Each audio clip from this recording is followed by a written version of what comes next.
Struggling to earn 3 stars at Town Hall 17? Well, these are the 5 best attack strategies you can use in 2026 to 3-star any base.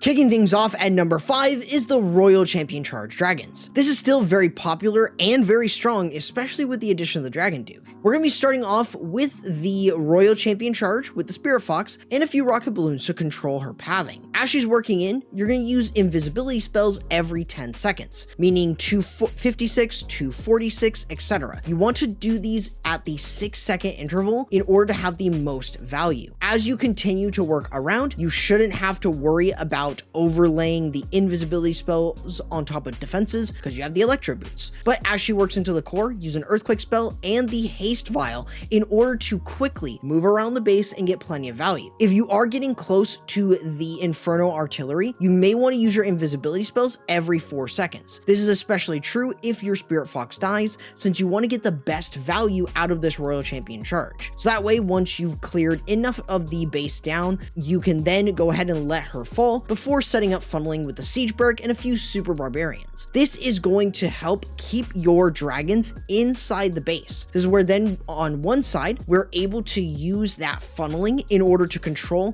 where the dragons go, the Minion Prince, the Grand Warden, etc., as they work towards something like the Town Hall in this situation. The idea here is on one side, we're using the dragons, we got the Grand Warden with his ability, the Eternal Tome and Healing Tome, and the Minion Prince to all work around, while on the other side, we've got the Dragon Duke to clear out back-end defenses.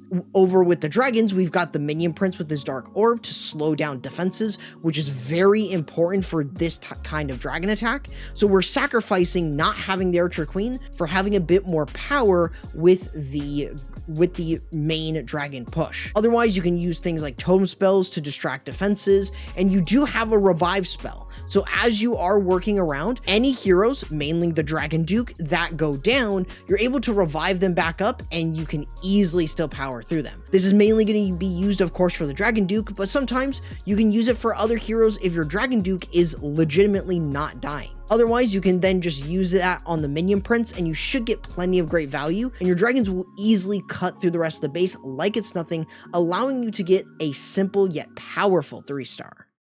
Moving up to number 4 is the Meteor Golem spam. This is still very powerful. Despite the Meteor Golem nerf in the past, it's still one of the better troops to use, especially with the Dragon Duke. Obviously, we want to start off with funneling. So we're going to use the Royal Champion on one side. Her Rocket Spears are able to clear defenses, and the Electro Boots are able to clear skeleton traps and trash buildings. On the other side, we're running the Queen, typically with either the Giant Arrow or Magic Mirror with the action figure or healer puppets. This allows you to have a lot of flexibility with her equipment, so you can set up funneling on 2 different sides. This allows you to then use the Grand Warden, the Meteor Golems, the Log Launcher to get an extra Meteor Golem in, and this just allows you to have a really nice push in. You've got a few druids that you can use to provide additional healing for your main Meteor Golem push, and you've got the Healing Tome on top of that for the Grand Warden, which is going to basically keep a lot of your Meteor Golems alive. They're tanky enough to where the Eternal Tome is kind of useless on them for the most part.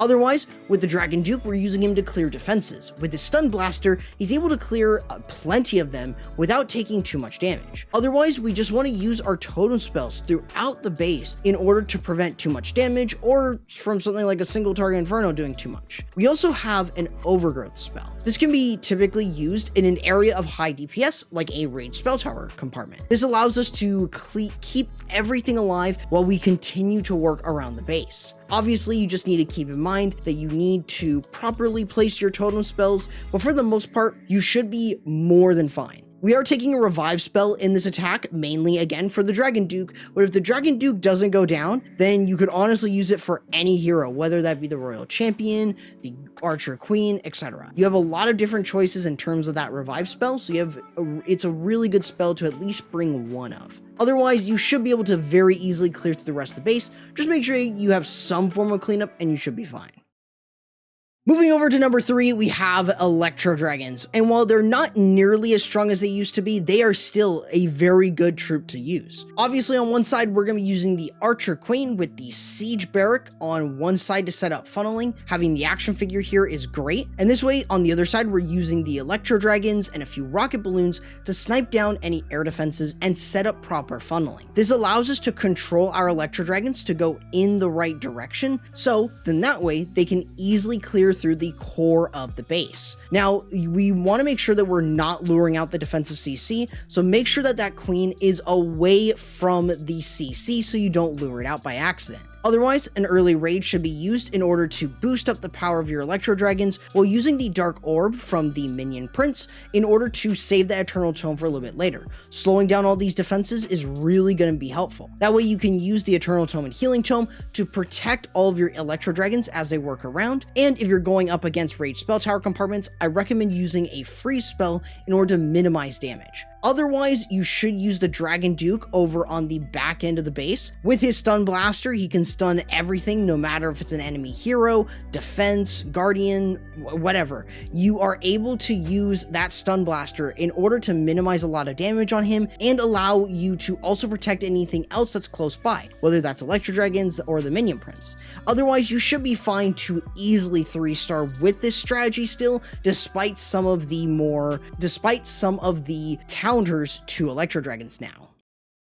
Moving on up to number 2, we have the Totem Dragon Rider strategy. This is still very powerful, and with the Dragon Duke, it has made it even stronger. We're going to be starting off though with the Dragon Duke to set up one side of our funnel. On this base in particular, we had very predictable pathing with our Angry Jelly Dragon Duke, so it made it a lot easier to control where he was going to go and clear a bit of a funnel from a bit of a lower position compared to what you normally would. Over on the other side, we're running the Archer Queen with her giant arrow to snipe down any air defenses, but namely to also activate the Invis Tower. This allows us to get the Dragon Duke to move around with his Stun Blaster, while the Dragon Riders and Inferno Dragons with the Grand Warden and the Minion Prince are working in. If we do lose the Tantrum ability from the Dragon Duke, that's perfectly fine because he's already fulfilled his purpose. We can then go ahead and deal with the enemy CC building, so that way we don't lure out the CC, and we've also got the Eternal Tome and Healing Tome to protect our Dragon Riders and any Inferno Dragons, while also using the Dark Orb to slow defenses down. The Overgrowth spell is mainly used for pathing and also to minimize damage, especially against Rage Spell Tower compartments, and otherwise it should be more than enough to easily clear through the rest of the base. You can use a Revive spell to bring back the Dragon Duke and get plenty of really good damage in on defenses or enemy heroes, and for the most part you should be able to very easily and quickly move through bases like it's nothing, and you have a lot of power with this attack. Having the Revive with the Dragon Duke is really nice to have, as it just allows you to have that little bit more flexibility in getting 3 stars. And of course, at number 1, we have to include Thrower Smash with just how powerful they are, especially underneath the Rage Gem, while the healers get benefits from both of the passive gems of the Warden. Now, obviously, we're going to be starting this off quite simply by just placing all of the throwers on one tile alongside the Grand Warden and the healers in order to get ourselves in. Obviously, though, we need to set up funneling. So Super Barbarians are here in order to get the King into the base to control the throwers a little bit, while the Archer Queen on the other side is being used to do the exact same thing. This allows us to have 2 really good funnels, with the Barbarian King being funneled in so he can take advantage of the Stick Horse equipment and the Giant Gauntlet's damage reduction. Otherwise, we have the Troop Launcher and our own balloons to look for Seeking Air Mines as we work into the core. This allows us to get benefits from having the wall breakers from the Troop Launcher as they continue to work into the base. We also have the Dragon Duke that can be used as well.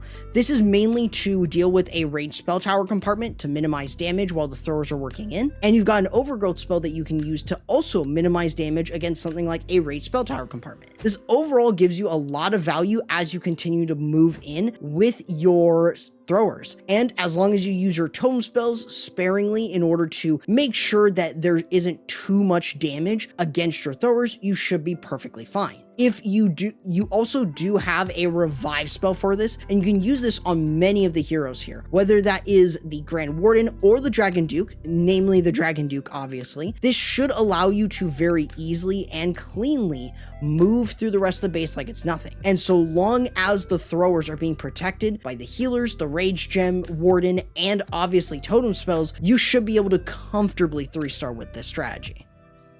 Hopefully each of these armies help you in earning 3 stars no matter the base, as they're simple and fairly easy to use while staying reliable and strong. However, check this video YouTube is recommending if you want to further enjoy my content, and I'll catch y'all later.